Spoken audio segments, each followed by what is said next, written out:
Welcome back to interior education guys. कैसे हैं आप लोग? आई होप आप लोग सब लोग स्वस्थ होंगे, सुरक्षित होंगे बेटा, घर पर होंगे, पढ़ाई लिखाई कर रहे होंगे। तो चलिए बेटा हम लोग शुरू करते हैं। क्लास 11 पे हम लोग क्या पढ़ रहे थे? हम लोग पढ़ रहे थे चैप्टर नंबर 1 और लेक्चर नंबर 3 हम लोग का कंप्लीट हो गया था। पिछले लेक्चर पे हमने देखा था कि हम जो है आपकी जो बीमाएं अभी हम लोगों ने प्रीवियस लेक्चर पे निकाली थी, उन बीमाओं का हम कैसे प्रयोग करते हैं। तो उसमें हमने पहला देख लिया था कि पहला प्रयोग क्या था बीमा का, कि हम कैसे एक पद्धति के मात्रक को दूसरे पद्धति के मात्रक में कैसे कन्वर्ट करते हैं, उसकी बेसिकली क्या निकालते थे? न्यूमेरिकल वैल्यू निकालते थे। तो चलिए देखते हैं, आज कुछ क्वेश्चन ट्राई करते हैं और फिर उसके बाद और उसके जो 2-3 प्रयोग हैं डायमेंशन के, उसको हम क्या करेंगे, आगे प्रोसीड करेंगे। ठीक है, तो देखिए आपका एक पहला क्वेश्चन यहाँ पे क्या लिखा हुआ है कि E क्या है बेटा? आपकी ऊर्जा है। क्या है? ऊर्जा है, यानी कि एनर्जी है। G आपका गुरुत्वाकर्षण नियतांक है। I आपका क्या है? आवेश है, सॉरी आवेग है, आवेश नहीं है। ये I क्या है? आपका आवेग है। M क्या है? द्रव्यमान है। तब आपकी GIm²/E² की आपको क्या करना है बेटा? बीमा ज्ञात करनी है कि किसके बराबर होगी। तो देखिएगा सॉल्यूशन, देखिए बहुत ही आसान है। देखो आपको पता है, ध्यान से देखो, E क्या है? ऊर्जा। ऊर्जा की बीमा किसके बराबर होती है? E आपका ये बीमा होती है, E बराबर क्या होता है?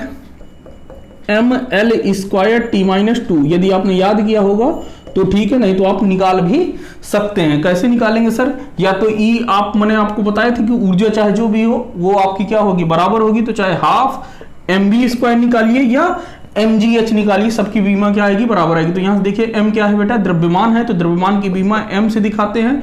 और ये जो न्यूमेरिकल वैल्यू है इसकी कोई यूनिट नहीं होती है। ये v क्या है? आपका वेग है, तो वेग की बीमा क्या होती है? LT-1 का क्या करना है? स्क्वायर करना है। तो कितना हो जाएगा? mL²T-2। क्लियर हुआ? तो ये आपका इसका हो गया। फिर G आता है गुरुत्वाकर्षण नियतांक। तो गुरुत्वाकर्षण नियतांक की भी बीमा कैसे? मैंने आपको बताया था कि Fg क्या है? ये Fg गुरुत्वाकर्षण फोर्स बराबर क्या होता है? G m1m2/r², जहां पे G क्या है? गुरुत्वाकर्षण नियतांक है। m1 m2 क्या है? द्रव्यमान है। r क्या है बेटा? दूरी है। और Fg क्या है? फोर्स है। तो फोर्स की भी, तो यहां से बेटा G निकालोगे तो G कितना हो जाएगा? G का मान हो जाएगा gravitational force into r²/m1 m2। Clear हुआ? तो फोर्स की बीमा कितने हो जाएगी? mLT-2। ये क्या हो गई? ये तो फोर्स की हो गई mLT-2। और ये क्या है? दूरी है, तो दूरी का कितना? दूरी का स्क्वायर लगा हुआ, तो L²। m1 m2 की बीमा कितनी हो जाएगी? m और ये m इंटू m स्क्वायर। बात समझ में आया? तो यहां से एक m से एक m मर जाएगा, तो कितना बचेगा? ये बचेगा mL3T-2। तो G की जो बीमा आ जाएगी गुरुत्वाकर्षण नियतांक की, ये बेटा कितनी हो जाएगी? m−1 होगा ना, m−1L3T-2। क्लियर हुआ? अच्छा हाँ, इनको किस में लिखना है बेटा? बड़े ब्रैकेट में लिखना है। तो बड़े ब्रैकेट में हम लोगों ने क्या कर दिया भैया? कर दिया। I क्या है बेटा? आवेग है। तो I क्या होता है? आवेग। आवेग को मतलब ये क्या है? इम्पल्स है। क्या है बेटा? इम्पल्स है, यानी कि ये क्या है? आवेग है। तो आवेग बराबर क्या होता है? आवेग बराबर होता है आपका फोर्स इंटू टाइम। आवेग बराबर, यदि आप देखोगे मैंने क्या लिखवाया था? Force into time. तो फोर्स की बीमा आपको पता होती है, क्या होती है? mL/T-2 और टाइम की T। तो यहां से आवेग की बीमा कितनी आ जाएगी? mL/T-1। तो ये आपकी आवेग की बीमा आ गई कितनी? mL/T-1। क्लियर हो गया? और m क्या है? द्रव्यमान है। तो द्रव्यमान को तो बेटा हम m से ही दिखाते हैं। चलो कोई बात नहीं, हम इसकी बीमा निकालते हैं। तो ये क्या लिखा है? GIm²/E²। तो यहां से देखो तो G की बीमा कितनी है? m−1L3T⁻²। ठीक है। I की बीमा अभी आपने लिखा है mL/T-1। क्लियर हुआ? अच्छा, अब फिर इसके बाद क्या है बेटा? इसके बाद है, देखो अब आप हटा सकते हैं ना, मैंने तो यहां पर ये क्या है? ये हमने आपको बताया कि कैसे फोर्स की बीमा या मतलब जो भी बीमाएं हैं वो कैसे हम निकालेंगे। क्लियर हुआ? अब यहां से देखिएगा, ये हो गया m का तो m ही है, तो ये m स्क्वायर लगा हुआ है, यानी कि उसका स्क्वायर कर दिया। एनर्जी का स्क्वायर लगा हुआ है तो एनर्जी का भी क्या कर देंगे, स्क्वायर कर देंगे। तो ये m l square t minus 2 का क्या हो जाएगा, होल स्क्वायर। क्लियर हुआ। अब यहां से देखो तो यहां पर कितने m है, ये m का स्क्वायर 1m, ये m स्क्वायर m क्यूब हो गया, और ये यहां से कितना हो जाएगा, बेसिकली यहां से ये क्या हो जाएगा, ध्यान से देखोगे तो ये, अच्छा ये देखो m माइनस 1, ये m की घात 1, ये कैंसिल हो गया, ये m स्क्वायर, तो यहां से भी क्या हो जाएगा m स्क्वायर। भाई ब्रैकेट से क्या करोगे, आप बाहर निकालोगे तो ये स्क्वायर इसकी घात में लग जाएगा, तो ये m स्क्वायर से m स्क्वायर कैंसिल हो जाएगा। चलो बहुत बढ़िया। ये l क्यूब है बेटा, ये क्या है, l क्यूब है, और ये l है, तो l की पावर 4 हो गया। नीचे ये l स्क्वायर का स्क्वायर है, मतलब l की पावर 4, तो ये भी क्या हो गया आपका, कैंसिल आउट हो गया। अब देखो t का बचा ना, t का बचा, तो ये t की पावर -1, t की पावर -3, बेटा, और ये कितना है, ये कितना हो जाएगा, t की पावर -3, और ये कितना है, t की पावर -2 का स्क्वायर, मतलब t की पावर -4, तो t की पावर -1, t की पावर -2, ये कितना हो जाएगा, t की पावर -3, तो ये एक कैंसिल हो, क्या बचेगा, एक बचेगा, यानी GIM square upon E square की जो बीमा आ गई वो आपकी कितनी आ गई, t ऊपर जाएगा, तो ये क्या बचेगा, t बचेगा। और t किसके बीमा होता है, समय की, तो ये समय की बीमा के क्या है बेटा, बराबर है, किसके समान होगी, समय की बीमा के। नोट डाउन कर लीजिएगा, फिर बेटा हम आगे बढ़ते हैं। क्लियर हुआ, नोट करिए भैया। चलिए बेटा, अगला क्वेश्चन क्या दिया हुआ, अगला क्वेश्चन है कि 1 जूल को आपको किस में परिवर्तित करना है, अर्ग में। बेटा यदि आपको ध्यान हो तो ये जूल किसकी मात्रक होती है, ये जूल आपका मात्रक होता है वर्क का, कार्य का। किसका मात्रक होता है, कार्य का।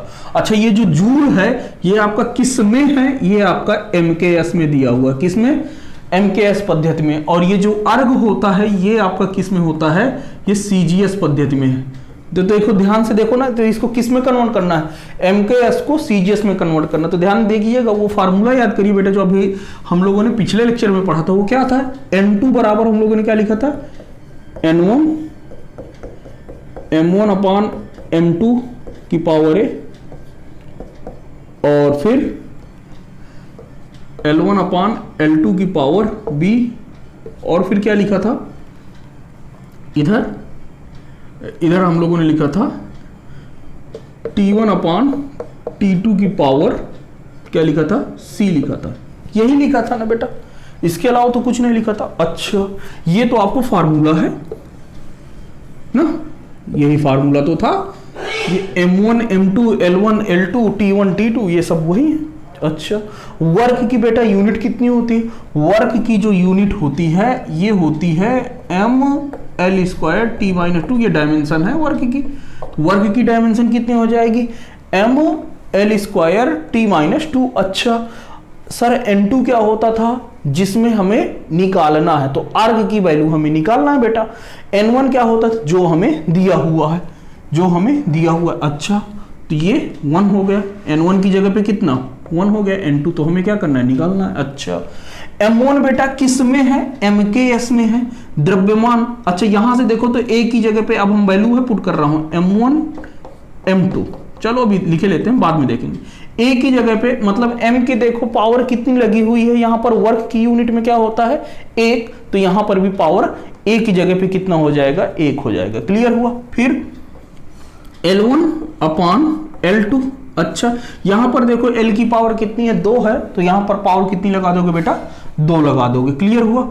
टाइम का पावर यहाँ पे टाइम T1 T2, और यहाँ पर टाइम का पावर कितना है, -2 है, लगा दिया, कोई दिक्कत नहीं भाई, कोई दिक्कत नहीं है सर। अच्छा ये 1। अब देखो ये M1 जो है आपको किस में दिया है, MKS में, तो MKS क्या होता है, किलोग्राम होता है ना, द्रव्यमान किस में होता है, किलोग्राम। और ये किस में होता है आपका M2 किस में है, आपको CGS में कन्वर्ट करना। किस में कन्वर्ट करना है मेरा भाई, CGS में। तो CGS में क्या होता है, ग्राम होता है। अच्छा ये हो गया, पावर है क्या, नहीं है। L1 ये MKS में क्या होता है, मीटर होता है, तो ये मीटर। नीचे CGS में क्या होता है, सेंटीमीटर। अच्छा यहां पर क्या कर दिया, स्क्वायर कर दिया, कोई बात नहीं बेटा। और ये T1 यहां पर भी समय किस में होता है, सेकंड में, और CGS में भी किस में होता है, सेकंड में की पावर -2। तो ये तो कैंसिल हो गया, इसका कोई मतलब ही नहीं रहा। क्लियर हुई ना बात बेटा। अच्छा अब भैया क्या होगा, अब देखो तो यहां से देखो अब किसको कन्वर्ट करना है, जिसमें कन्वर्ट करना, किसमें, सीजीएस में कन्वर्ट करना। तो पहले वाले को किसमें कन्वर्ट करेंगे, सीजीएस में। सीजीएस में मतलब ऊपर वाले को किसमें कन्वर्ट कर दें, सेंटीग्राम में कन्वर्ट करें पहला। अच्छा सर 1 किलोग्राम में कितने ग्राम होते हैं, 1000 ग्राम, लिख लो। तो ये ऊपर 1000 ग्राम हो गया। अच्छा अब नीचे तो ग्राम ही है ना भाई, तो ये नीचे हमने क्या कर दिया, ग्राम कर दिया। चलो ये क्या है, मीटर है। 1 मीटर में कितने सेंटीमीटर होते हैं बेटा, 100 सेंटीमीटर, लिख दिया सर। नीचे तो सेंटीमीटर ही है ना, लिख दो का स्क्वायर। अच्छा इधर लिखना है सर, नहीं लिखना, क्यों, कट के 1 हो गया भैया। अब देखो भैया क्या होगा, ये तो 1 ही रहा, ठीक है। इधर ग्राम से ग्राम कैंसिल हो गया, सेंटीमीटर से सेंटीमीटर कैंसिल हो गया। ये 1 गुणे 1000 कर दिया, और गुणे भाई 1000 बचा ना, इधर न्यूमेरिकल वैल्यू कितनी हो गई, इधर 100 का स्क्वायर, तो ये 100 गुणे 100, यही ना है, ये स्क्वायर घात लगी हुई, इसका मतलब क्या है, 2 बार गुणा है, कर दिया। अब देखो जीरो गिनो कितना है, 1 2 3 4 5 6 7, मतलब कि आप इसको क्या लिख सकते हो, 10 की पावर 7, बस यही तो है। और यही क्या आ गया, अर्ग, यानी 1 जूल आपका किसके बराबर आ गया, आपका 10 की पावर 7 अर्ग के बराबर आ गया। ठीक है, तो नोट करिए। देखिए आपको देखो कैसे करना, सबसे पहले देखिए नोट तो जैसे लिखा हुआ है वैसे ही कर लीजिएगा, लेकिन एक बार फिर समझ लीजिए कैसे निकालें। देखिए आपको ये पता है कि ये जूल किसकी यूनिट है, वर्ग की। तो वर्ग का जो डायमेंशन होता है क्या होता है, ml² t-2। अच्छा ठीक है, ये वाला फार्मूला आपको पता है कि n2 क्या है जिसमें हमें बदलना है, n1 क्या है जो हमें दिया हुआ है। m1 m2 ये सब द्रव्यमान के लिए है, l1 l2 ये सब लंबाई के लिए, t1 t2 ये सब किसके लिए है, समय के लिए है। ए बी सी वही है जो आपकी जो फिजिकल क्वांटिटी जो होगी उसमें जो घात लगी होगी। तो m की पावर कितना है, 1 लगा हुआ है, यानी a का मान कितना हो गया, 1। फिर l का पावर कितना लगा हुआ है, 2 लगा हुआ है, यानी b का मान कितना हो गया, 2। फिर c का मान पे देखो, यहाँ पर देखो t की पावर कितना लगा हुआ, -2, तो c की वैल्यू कितनी हो गई, -2, यहाँ पर रख दिया। अब आपको क्या देखना, अब आपको यह देखना है कि हमको किससे किस में जाना है। तो MKS से किस में जाना है, CGS में। तो ऊपर ये वाला किस में दिया हुआ है, इसका द्रव्यमान जो होगा MKS में लिखना है। तो द्रव्यमान MKS में क्या होता है, किलोग्राम, तो लिख दिया। और फिर नीचे CGS में कन्वर्ट करना है तो ग्राम हो गया, क्योंकि दूसरा वाला क्या है, कन्वर्ट करना है। अच्छा अब पहले वाले को कन्वर्ट करना है किस में, दूसरे में। तो पहले वाले को ग्राम, किलोग्राम को किस में कन्वर्ट कर लेंगे, ग्राम में। तो 1 किलोग्राम बराबर कितना होता है, 1000 ग्राम। अच्छा इसी तरह से लंबाई वाला में, और देखो ऐसे कर लेना है। ठीक है, चलिए नोट करिए, फिर आगे बढ़ते हैं भैया, नोट करो जल्दी से। अब देखिए अगला क्वेश्चन है, 1 न्यूटन को डाइन में परिवर्तित कीजिए। 1 मिनट, 1 न्यूटन को डाइन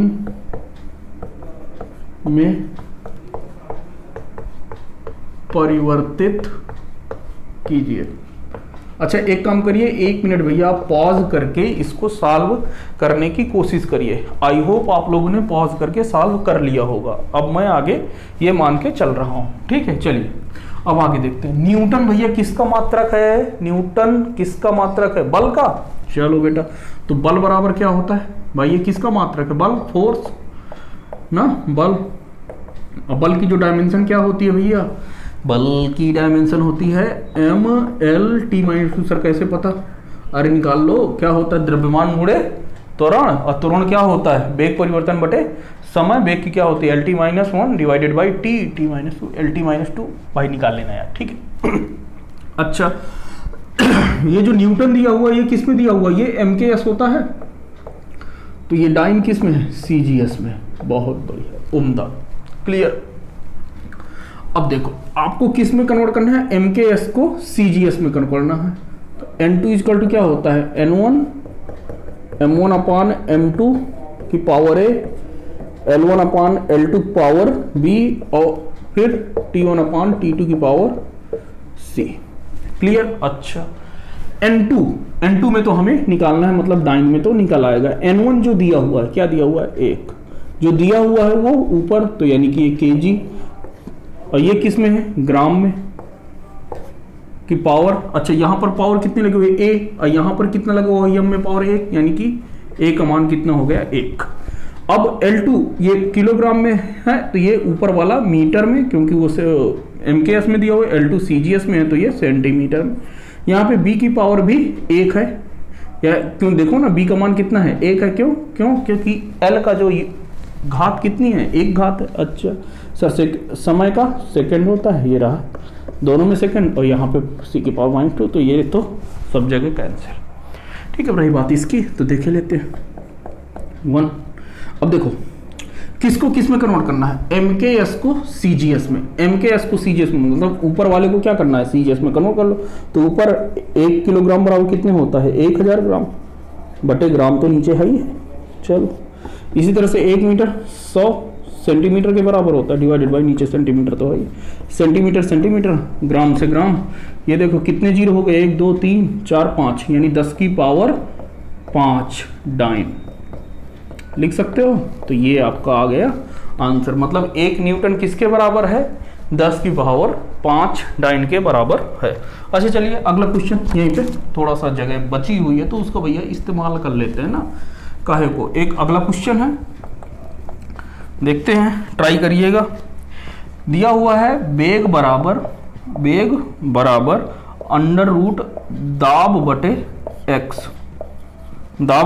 x, तो x की बीमा ज्ञात कीजिए। क्या करिएगा, x की बीमा ज्ञात कीजिए। फिर से आई होप आप लोगों ने पॉज किया होगा, ट्राई किया होगा। तो देखिए इसका सॉल्यूशन देखो बेटा कैसे होगा। देखो क्या करो, बेग बराबर क्या है दाब बटे एक्स स्क्वायर, इसका अंडर रूट हटाने के लिए मैं क्या कर दूं, दोनों पक्षों को वर्ग कर दूं। तो दोनों पक्षों को जब वर्ग कर दूंगा तो बेग का स्क्वायर बटे दाब बटे एक्स, क्योंकि इधर से तो एक अंडर रूट हट जाएगा, दोनों पक्षों क्या कर दिया हूँ स्क्वायर कर दिया। चलो तो x बराबर क्या हो जाएगा, x बराबर दाब बटे बेग का स्क्वायर। अच्छा भैया बेग का, अच्छा दाब बराबर क्या होता है, दाब बराबर होता है बल बटे क्षेत्रफल। दाब बराबर क्या होता है बल, तो बल बटे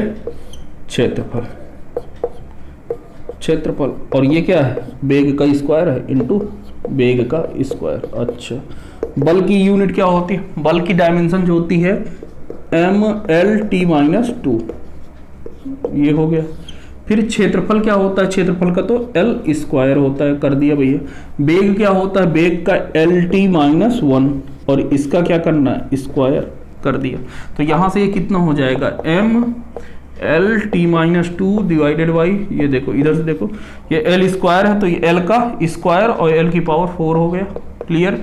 और ये इधर t की पावर -2 हो जाएगा। देख लो भाई, देख लिया। अब यहाँ से t की पावर -2 पर है, t की पावर -2 नीचे है, यानी कि ये दोनों मर जाएंगे, मर गए। फिर ये l की पावर 4 ऊपर जाएगा तो l की पावर -4 हो जाएगा, और यहाँ पर घात प्लस है और ऊपर जाने पे घातें क्या हो जाएंगी जुड़ेंगी, तो +1 और माइनस का 4 कितना हो जाएगा -3, तो ये कितना बचेगा ml की पावर -3। ये x की बीमा आ गई, x की बीमा आपका ये रहा आंसर। ठीक है, नोट करिए। फिर हम अब इसका डायमेंशन का अगला प्रयोग पढ़ते हैं कि कैसे हम उसका प्रयोग करते हैं। नोट करिए इसे। तो देखिए पहला हमने अनुप्रयोग क्या पढ़ा था डायमेंशन का, कि कैसे हम एक पद्धति से दूसरे पद्धति में किसी भी राशि के मात्रा को बदल सकते हैं। ठीक है, ये पहला डायमेंशन का अनुप्रयोग हो गया कि कैसे उसको यूज करते हैं। ठीक है, दूसरा है कि हम डायमेंशन की सहायता से यह देखते हैं कि आपको एक समीकरण दिया हुआ रहेगा और उसमें यह आपसे पूछेगा कि आप यह बताइए कि दिया गया समीकरण बीमीय दृष्टि से सत्य है अथवा असत्य है, सही है या गलत है। तो देखिए अब उसी का है तो दूसरा नंबर लिखिएगा, उसी में दूसरा है कि किसी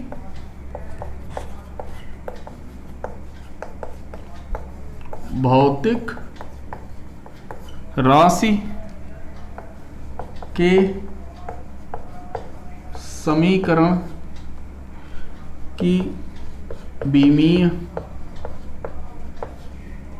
सत्यता की जांच करना, सत्यता की जांच करना। जांच करने का मतलब कि आपको बेटा एक समीकरण दिया हुआ रहेगा, उसमें से पूछेगा, क्या पूछेगा कि दिया गया समीकरण बीमीय दृष्टि से सत्य है अथवा असत्य है।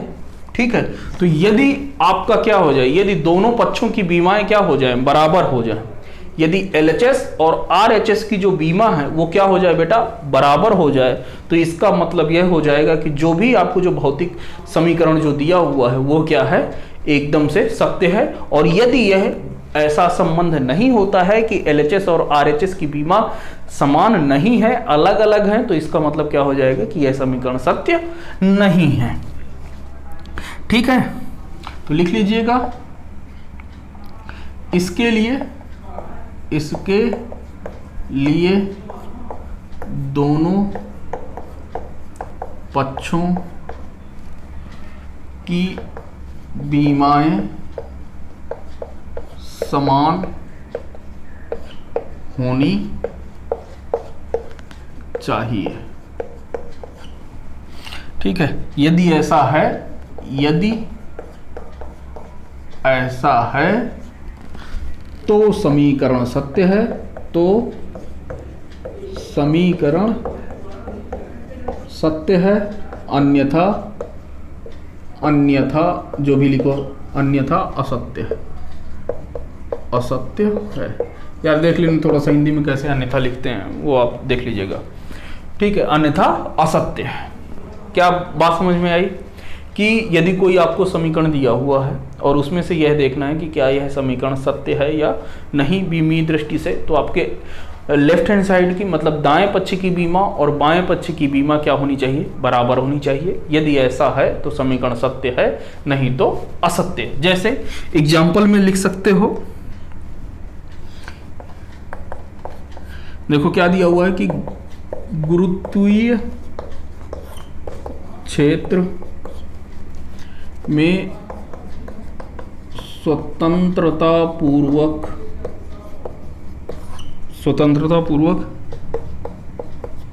गिरते पिंड द्वारा चली दूरी h बराबर ½ GT² द्वारा प्राप्त होती है। बीमीय संतुलन की जांच कीजिए, बीमीय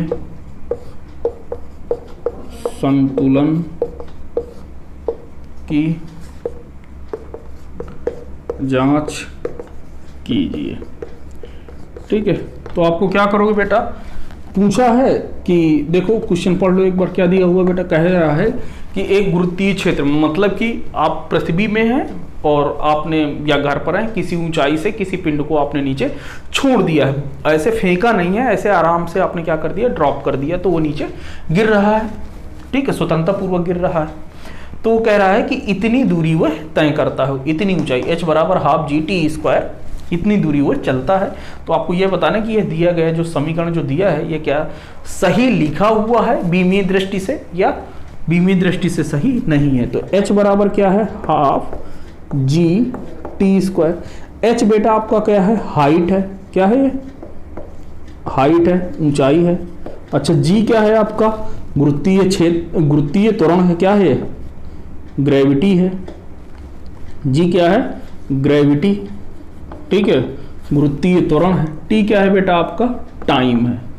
t क्या है, टाइम है। अच्छा सर, तो देखो ये जो लेफ्ट साइड है वो क्या होता है, LHS, और जो राइट साइड होता है वो RHS। इनकी बीमाएं क्या होनी चाहिए, RHS की बीमा बराबर LHS की बीमा। यदि ऐसा है तो यह समीकरण सत्य होगा, नहीं तो नहीं। अच्छा सर, तो h क्या है, हाइट। हाइट कैसे नापते हैं, हाइट की जो बीमा होगी वो क्या होती है, L, तो लिख लिया सर। अच्छा चलो, और ये वाला टर्म ½ GT² की बीमा लिखते हैं, तो ये ½ की तो कोई बीमा होती नहीं है।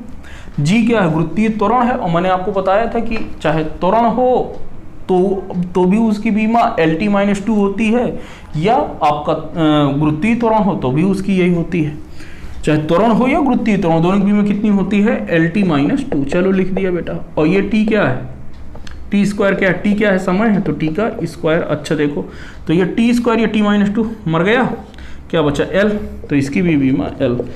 देखो ये किस में है, एल एच एस है और ये आर एच एस है, तो इधर की बीमा क्या लिखोगे, एच बराबर हाफ जी टी स्क्वायर, तो क्या लिखोगे, इधर की बीमा एल और इधर की बीमा एल, तो क्या लिखोगे, क्योंकि एल एच एस की बीमा आर एच एस की बीमा के समान है, अतः समीकरण बीमीय दृष्टि से सत्य है, बीमीय दृष्टि से सत्य। क्लियर है, नोट कर लीजिए। ठीक है, ये बहुत छोटा सा था, कोई दिक्कत नहीं है। अब इसका अगला देखते हैं, नोट करिए पहले इसे।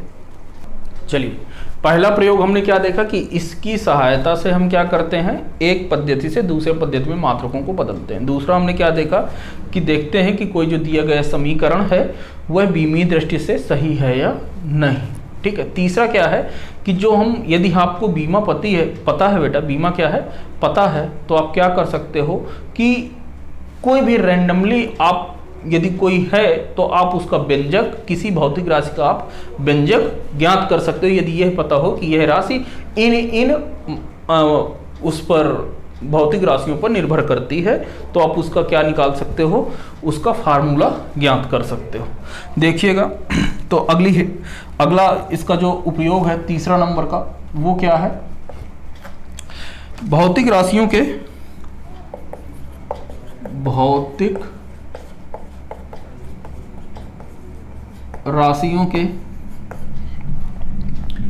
बीमीय समीकरणों की स्थापना करना। ठीक है ना, स्थापना करने का मतलब या स्थापित करना, आप किसी भौतिक राशि के फार्मूले को ज्ञात कर सकते हो बेटा। क्या कर सकते हो, किसी भौतिक राशि के फार्मूले को ज्ञात कर सकते हो। ठीक है, तो लिखिएगा, कोई भौतिक राशि जिन राशियों पर निर्भर करती है, जिन राशियों पर निर्भर करती है, उन राशियों पर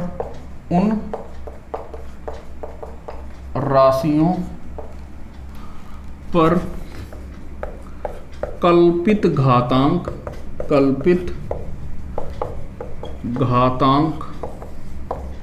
लगाकर बीमीय समीकरण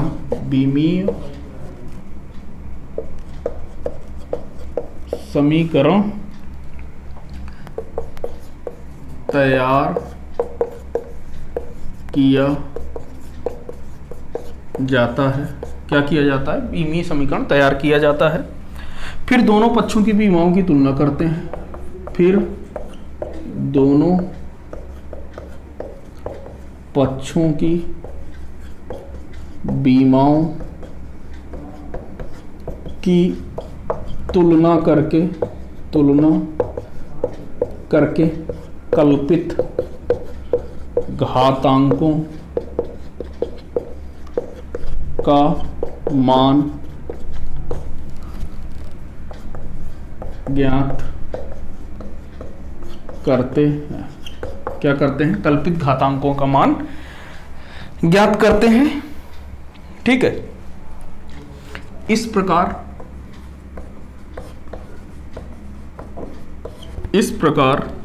घातांकों के मान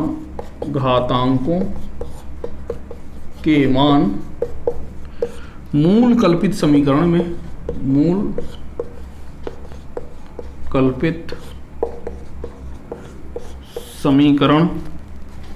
में रखकर भौतिक राशि का समीकरण रखकर भौतिक राशि का समीकरण प्राप्त कर लेते हैं, प्राप्त कर लेते हैं। देखो बेटा पहले इसको नोट कर लो, फिर मैं समझाता हूँ कि ये क्या है। देखो क्या कह रहा है कि यदि आपको किसी भौतिक राशि का समीकरण आपको निकालना है कि उसका समीकरण क्या होगा, और आपको यह पता है कि वह भौतिक राशि किसी दूसरी भौतिक राशियों पर निर्भर करती है, तो आप क्या करोगे कि उन जो भौतिक राशियां जो दी हुई हैं कि किस पर निर्भर करती हैं, उन पर कल्पित घातांक लगा देते हैं, और फिर उन घातांकों को लगाने के बाद क्या करते हैं कि उनको LHS की बीमा और RHS की बीमा बराबर कर देते हैं।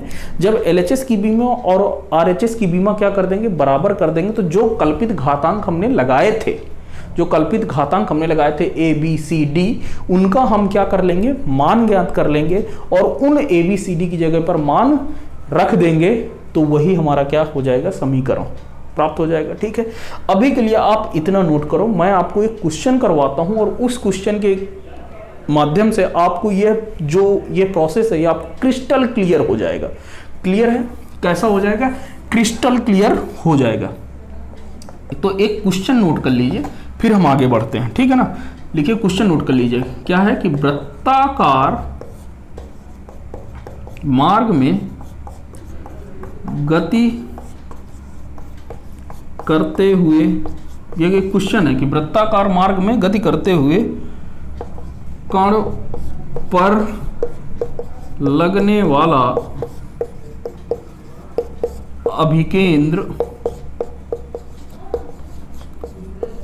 अभिकेंद्र बल F कण के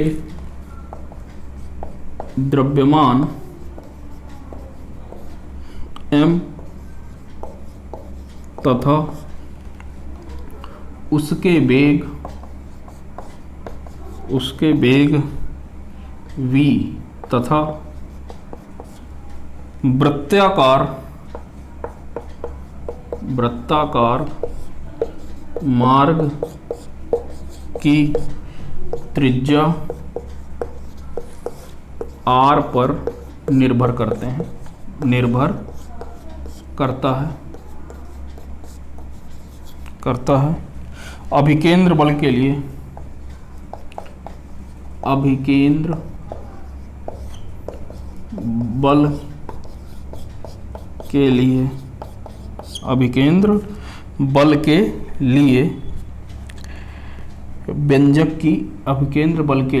व्यंजक की स्थापना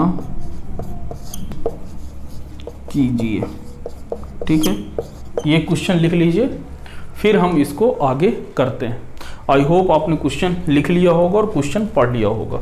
देखो मैं आपको एक बार क्वेश्चन फिर से समझा देता हूँ। ऊपर का मैं हटा दूँ, आई होप आप लोगों ने लिख लिया होगा, ऊपर का मैं हटा दे रहा हूँ।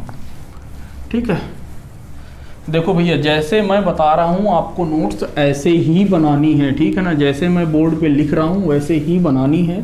ठीक है, कुछ बच्चों को ये हो सकता है कि सर क्या थ्योरी और क्वेश्चन हम एक साथ लिखें। हाँ भाई, एक ही साथ लिखो। ऐसा मैं क्यों बोल रहा हूँ, देखो एक रीज़न ये है, यदि आपको उस फार्मूले पे बेस्ड उसी समय क्वेश्चन मिल जाएंगे तो आपका जो उस थ्योरी का जो कॉन्सेप्ट होगा और अच्छा से क्लियर हो जाएगा। और यदि मैं आपको पहले पूरी की पूरी थ्योरी बता दूं और फिर बाद में मैं क्वेश्चन कराऊं तो आपके साथ बेटा ऐसा होगा कि आपको कुछ याद रहेगा कि हाँ सर ये फार्मूला तो पढ़े थे, लेकिन अब उसका इम्प्लीमेंट कैसे कर रहे हैं वो उस समय उतना आसानी से आपको समझ में नहीं आएगा। मैं इसी वजह से आपको एक कॉन्सेप्ट बताता हूँ और उस कॉन्सेप्ट पर क्वेश्चन बताता हूँ ताकि आपको वो कॉन्सेप्ट एकदम से आपको आसानी से पता चल जाए। ठीक है ना, और फिर आप क्वेश्चन लगाइए। आई होप आप जो भी प्रीवियस ईयर पे, चाहे नीट पे हो, चाहे जेईई मेंस पे हो या एडवांस पे, यदि आप साथ में लगा रहे हो तो आपसे ये क्वेश्चन बन रहे होंगे। ठीक है, चलिए देखते हैं क्या कह रहा है। कह रहा है कि एक वृत्ताकार पथ है, तो उस वृत्ताकार मार्ग में एक कण क्या है बेटा, वो अपना चक्कर काट रहा है। तो जब वृत्ताकार कण में जब वृत्ताकार पथ में एक कण जो है जब चक्कर लगाएगा तो उस पर क्या लगेगा, अभिकेंद्र बल कार्य करता है। किस पर, उस कण पर और वो जो कण पर जो अभिकेंद्र बल है उस किस पर निर्भर करता है, वह निर्भर करता है कि कण का द्रव्यमान कितना है, उस कण का वेग कितना है, तथा वह किस मार्ग की जो त्रिज्या है, जिस मार्ग पर वह घूम रहा है उसकी त्रिज्या कितनी है, इस बात पर क्या करता है, निर्भर करता है। तो कह रहा अभिकेंद्र बल के लिए व्यंजक की स्थापना कीजिए। देखिए क्वेश्चन देखिएगा, बहुत ही आसान है। देखो मैं ऊपर इसका सॉल्यूशन लिख रहा हूं, ठीक है, देखिएगा। आपको पता है आपको वो निकालना है, क्या निकालना, व्यंजक निकालना है। किसके लिए, अभिकेंद्र बल के लिए। तो मैं बल को बेटा F से दिखाई दे रहा हूं, कोई फर्क नहीं पड़ता है, ठीक है। बल को मैं किससे दिखा दिया, F से। और ये देखो हमें तो ये डायरेक्टली तो पता नहीं है कि क्या चीज किसके साथ है, तो यहां पर हम क्या लगा देते हैं कि ये किस बात पर निर्भर करता है, प्रोपोर्शनल का साइन लगा दिया। किसका साइन लगा देंगे, प्रोपोर्शनल का साइन लगा देंगे। किसके लिए व्यंजक निकालना है, अभिकेंद्र बल के लिए निकालना है, तो उसको हम किस पर लिख देंगे, लेफ्ट हैंड साइड पर। और जिन जिन चीजों पर निर्भर करेगा उसको हम क्या कर देंगे, समानुपाती का चिन्ह, प्रोपोर्शनैलिटी का चिन्ह लगा करके हम जो कहा है उस पर लिख लेंगे। अच्छा, फिर उसने कहा कि यह किस बात पर निर्भर करता है, द्रव्यमान पर, तो यहां पर m की पावर a लगा दो, ठीक है। उसके वेग पर निर्भर करता है तो v की पावर v लगा दो। और किस पर निर्भर करता है, त्रिज्या पर निर्भर करता है, तो r की पावर c लगा दो।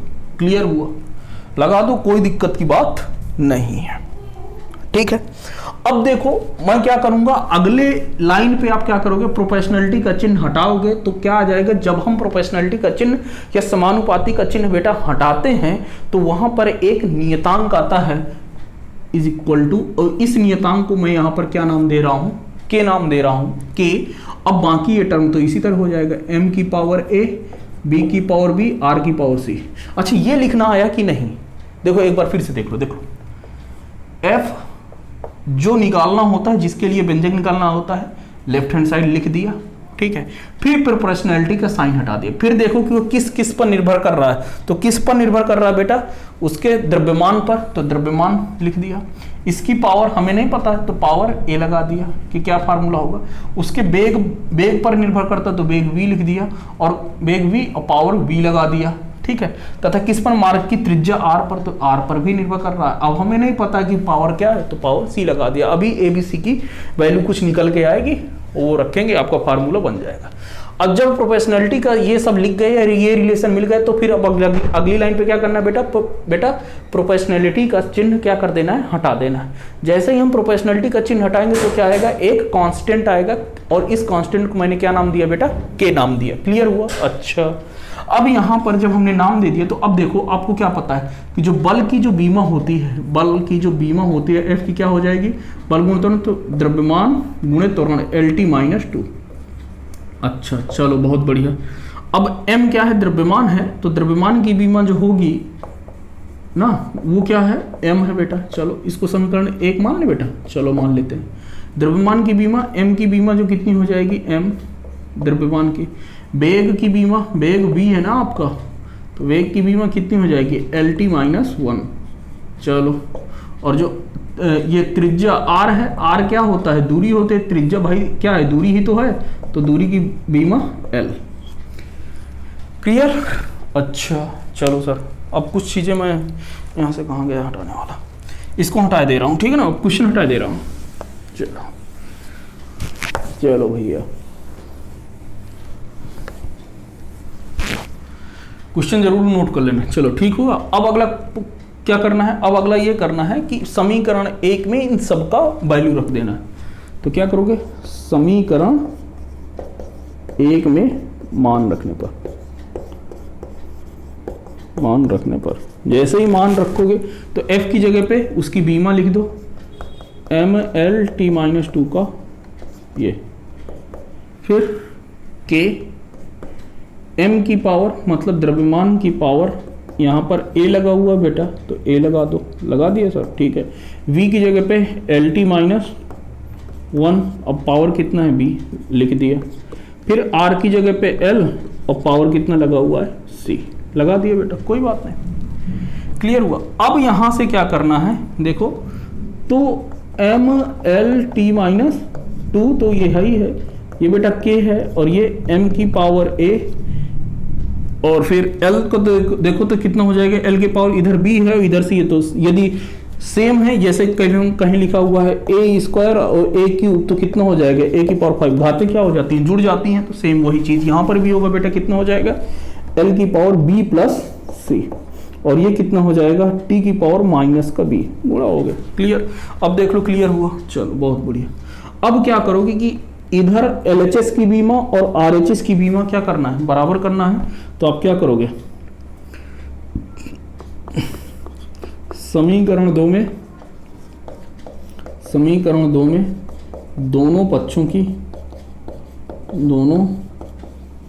की बीमाओं की घातों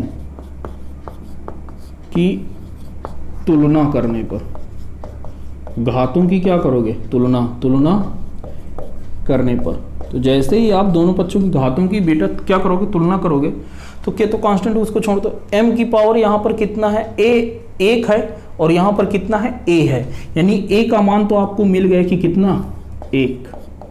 क्लियर, देखो l की पावर यहाँ पर 1 है और यहाँ पर l की पावर b प्लस सी कितना है, यहाँ पर b की प्लस सी है, तो b प्लस सी बराबर यहाँ पर पावर कितना है 1, तो ये 1। क्लियर हो गया। फिर अगला क्या है, t की पावर मतलब कि माइनस b का मान आपको कितना दिया हुआ है -2। देख लो ना, घातों की क्या कर दिया है, तुलना कर रहे हैं, ये लिख दिया। अच्छा सर, तो यहाँ से ये -2 कैंसिल हो गया, तो यदि आप यहाँ से देखो तो बेसिकली देखो a का मान आपको 1 मिल गया, ठीक है, b का मान आपको कितना मिल गया 2 मिल गया, तो c का मान आप नहीं निकाल लोगे, c का मान, अच्छा b प्लस सी बराबर कितना है 1 है, तो c का मान यहाँ पर कितना हो जाएगा -1। भाई समीकरण सॉल्व करना है, आपने हाई स्कूल में पढ़ा होगा। चलो अब a b c का मान किस में रखना है, समीकरण 1 में। समीकरण 1 में मूल घातों का मान रखने पर, मूल घातांकों का मान रखने पर, तो जब भैया मान रखेंगे तो ये कितना हो जाएगा f के m की पावर a की जगह पे 1 लिख दिया, b की जगह पे 2 है लिख दिया, और c की जगह पे -1। चलो ठीक है, तो f is equal to k, power 1 लगी हुई है तो ये m इसी तरह रहने देंगे, v का स्क्वायर है, और फिर r की पावर यदि -1 में है, यदि किसी की पावर -1 लिखा हुआ तो उसको नीचे लाके पावर किस में हो जाएगी, प्लस में, तो पावर r। ये आपका रिलेशन आ गया। अच्छा, अब कुछ लोग कह रहे होंगे कि सर बुक में जो लिखा हुआ है वो लिखा हुआ है f बराबर क्या हो जाएगा, अभिकेंद्र त्वरण का जो व्यंजक आएगा mv²/r। तो भैया वहां पर ये अभिकेंद्र त्वरण के लिए जो प्रायोगिक मान से सिद्ध होता है कि k का मान कितना होता है, 1 होता है, तो इस वजह से तो आप क्या लिखोगे भाई, एक्सपेरिमेंट k इक्वल टू 1, तो आपको जो अभिकेंद्र त्वरण का जो वैल्यू आएगा f इक्वल टू k की जगह पर 1 रख दिए, तो ये फार्मूला कितना हो गया mv²/r। अच्छा, तो देखो कैसे किए हैं, जो आपको दिए था, जो आपकी क्वेश्चन की लैंग्वेज है उसी का यूज किया, लिखा, फिर प्रोपोर्शनैलिटी का साइन हटाया तो एक कांस्टेंट आया, उसको लिखा, फिर देखा कि हमें किसकी किसकी बीमा पता है, लिख लिया। अब फिर ये जो बीमाओं का मान समीकरण 1 में एज इट इज लिख दिया, जो फोर्स की है उसकी जगह पर क्या लिख दिया बेटा, बीमा लिख दिया। जब बीमा लिख दिया तो m को एक साथ लिख लो, l को एक साथ लिख लो, t को एक साथ लिख लो। जब लिख लिया तो पावर में कुछ आ जाएगा। फिर LHS की बीमा और RHS की बीमा के क्या कर देंगे, तुलना कर देंगे। तुलना करने पर उनके समीकरण बनेंगे, समीकरण को सॉल्व करके हल करेंगे। समीकरण को जब हल करेंगे तो a b c d जो भी होगा उनकी वैल्यू आएगी। उस a b c d की वैल्यू को हम फिर से किस में रख देंगे, समीकरण 1 में रख देंगे, और जब रखेंगे तो वहां से फिर हम एक्सप्रेशन ऐसे निकाल लेंगे। क्लियर हो, वैल्यू पुट कर दिया तो m को हमें पता है कि पावर यदि 1 लिखी हुई होती है तो चाहे पावर में लिखो चाहे ना लिखो कोई फर्क नहीं पड़ता है। स्क्वायर लिखा हुआ है तो भैया वो तो लिखना ही पड़ेगा। और यदि किसी की पावर -1 है या माइनस में है पावर, तो पावर को पॉजिटिव करने के लिए उसको आप अपान में लिख सकते हो, डिवाइड करके लिख सकते हो, तो ये लिख दिया। क्लियर है भैया, नोट करिए। एक क्वेश्चन और करते हैं और आज के लेक्चर को कंप्लीट करते हैं। चलिए बेटा अगला क्वेश्चन है और ये आज का लास्ट क्वेश्चन है। क्या कह रहा है कि सरल लोलक के आवर्तकाल का संबंध द्रव्यमान लोलक की लंबाई तथा गुरुत्वीय त्वरण के साथ आपको क्या करना है, ज्ञात करना है। चलिए लिख लेते, जो कह रहा है वो कर लेते। सरल लोलक का आवर्तकाल टी से दिखाते हैं, ये डायरेक्टली प्रोपोर्शनल हो जाएगा। किसका संबंध किसके साथ दिया, वो द्रव्यमान के साथ। तो द्रव्यमान की पावर हमें नहीं पता है कि कौन सा रिलेशन है, तो पावर ए मान लिया। फिर कल्पित घातांक लगाते हैं ना, तो ये लगा दिया कल्पित घातांक। लोलक की लंबाई मान लिया कि कितनी है, एल है, तो लंबाई में बी लगा लिया, तथा गुरुत्वीय त्वरण जी की पावर सी लगा लिया। यही तो रिलेशन दिया हुआ है। अब मैंने आपको क्या बताया कि अगली लाइन पे इस प्रोपोर्शनैलिटी का साइन क्या कर देते हैं, हटा देते हैं। और जब प्रोपोर्शनैलिटी का साइन हटाते हैं तो क्या आता है, बराबर का चिन्ह आता है। बराबर का चिन्ह लगाएंगे तो साथ में क्या आएगा, एक कांस्टेंट आएगा, नियतांक आएगा। तो टी इज इक्वल टू, इधर मैं क्या कर लूँ, के कर लिए ले रहा हूँ फिर से, के एम की पावर ए, एल की पावर बी, जी की पावर सी। इसको हमने समीकरण नंबर 1 दे दिया। यहाँ के क्या है, नियतांक, यहाँ के एक नियतांक। ठीक है, आई होप क्लियर होगा भाई कि कैसे आ रहा है नियतांक। अच्छा, अब ये नियतांक है तो फिर हमने क्या करूँगा, अब आपको बीमा लिखना है। तो टी क्या है, आवर्तकाल है। आवर्तकाल की बीमा कितनी होती है, आवर्तकाल की बीमा टी की पावर 1 होती है। ये क्योंकि आवर्तकाल क्या है बेटा, समय है, और समय की बीमा तो आपकी टी ही होती है। समय टी की बीमा क्या हो जाएगी, टी ही हो जाएगी। चलो, आवर्तकाल की बीमा टी होती है, समय है तो टी हो जाएगी। एम क्या है बेटा, द्रव्यमान है, तो द्रव्यमान की बीमा एम क्या हो जाएगा, कैपिटल एम होता है। अच्छा चलो कोई बात नहीं। लंबाई बेटा जो दिया हुआ है एल, एल की बीमा कितनी होती है, एल कैपिटल एल, अच्छा ब्रैकेट में, चलो ठीक है लग रही है भाई। जी क्या है, गुरुत्वीय त्वरण, गुरुत्वीय त्वरण।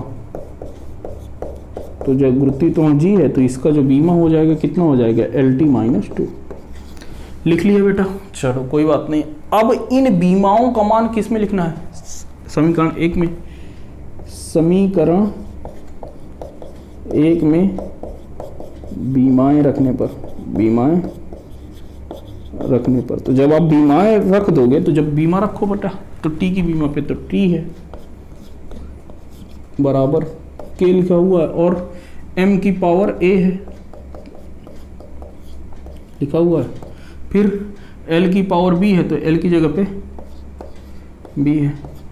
जी की जगह पे एल टी माइनस 2 बीमा तो रखना है, लेकिन यहाँ पर साथ में जो घात लगी हो उसको भी लगा लेना। अब इनको सबको एक साथ लिखना है, तो ये इधर तरफ तो टी ही रहा, इधर तरफ के हो गया। एम एक ही बार है तो एम की पावर ए, एल कितनी बार है, 2 बार है, तो बी प्लस का सी, घातें जुड़ जाती हैं भैया। इतना तो आपको ये क्लियर ही होगा। एल की पावर बी प्लस सी, टी की पावर माइनस का 2c, क्लियर हो गया। अच्छा चलो सर, बहुत बढ़िया सर, हो गया। अब क्या करें, समीकरण 2 मान लो इसे। समीकरण 2 की बीमाओं की क्या कर दोगे, तुलना। समीकरण 2 के दोनों पक्षों के घातांक के बीमीय घातांकों की तुलना करने पर, बीमीय घातांकों की तुलना करने पर, तो जब बेटा आप तुलना करोगे तो देखो m की, यहाँ पर तो m की जगह पे 1 है, लेकिन यहाँ पे तो m है ही नहीं, यानी कि m पे क्या लगा रहा होगा उस साइड 0, तो a का मान कितना, 0। क्लियर हो गया कि यहाँ पर m तो है ही नहीं, यानी कि m की पावर कितना होगा, 0। अच्छा नहीं समझ में आ रहा तो देखो t को मैं क्या लिख सकता हूँ, m के पावर 0, l की पावर 0, t लिख सकता हूँ कि नहीं। अब ये जो t लिखा हुआ है, देखो ना भाई, पावर यदि 0 लगा हुआ तो उसका मतलब कितना होता है, किसी के भी पावर 0 लगा दो तो उसका मतलब कितना होता है, 1। तो वही चीज़ है, घातांकों की तुलना कर दो। अब m की जगह उस साइड कितना है, 0, तो ये लिख दिया। इसी तरीके से l भी क्या है, l की पावर यहाँ पे कुछ नहीं है, यानी कि उधर देखो ना l तो है ही नहीं, तो यानी कि l की जगह पे b plus C equal to कितना हो जाएगा, 0। बहुत बढ़िया। और c का मान आपको -2c का मान किसके बराबर है, t का मान यहाँ पर 1 और यहाँ पर कितना -2c है, तो वो तो बराबर हो गया। अच्छा, तो ये 3 समीकरण हैं। 3 समीकरण में देखो a का मान आपको पता है, जब इनको हल करोगे तो a बराबर 0, c बराबर आपका कितना आ जाएगा -1/2, तो b + c बराबर 0 है, तो b का मान कितना हो जाएगा +1/2। क्लियर हुआ कि नहीं, हो गया। अब इन घातांकों का मान किस में रख दो, इन घातांकों का मान समीकरण 1 में रखने पर क्या लिखोगे, समीकरण 1 में a b c का मान रखने पर जब हम बेटा क्या रखेंगे, मान रखेंगे, तो t बराबर कितना हो जाएगा k m की पावर a, तो m की पावर a का मान 0 है, रख दिया कोई बात नहीं। l की पावर b का मान कितना है 1/2, c का मान g की जगह पे c का मान कितना है -1/2। अच्छा सर कोई बात नहीं, तो t = k, m की पावर 0 मतलब की वैल्यू 1। अब l 1/2 को पावर का मतलब क्या है, अंडर रूट में, तो अंडर रूट कितना हो जाएगा l, और g का मान कितना हो जाएगा √1/g। दोनों अंडर रूट को एक साथ मिलाएंगे तो कितना हो जाएगा k √l/g, l/g। अच्छा, अब ये आ गया आपका आंसर। लेकिन कुछ लोग कह रहे होंगे सर बुक में तो आपका दिया हुआ t = 2π √l/g, तो भैया k का प्रायोगिक मान क्या है 2π, k का प्रायोगिक मान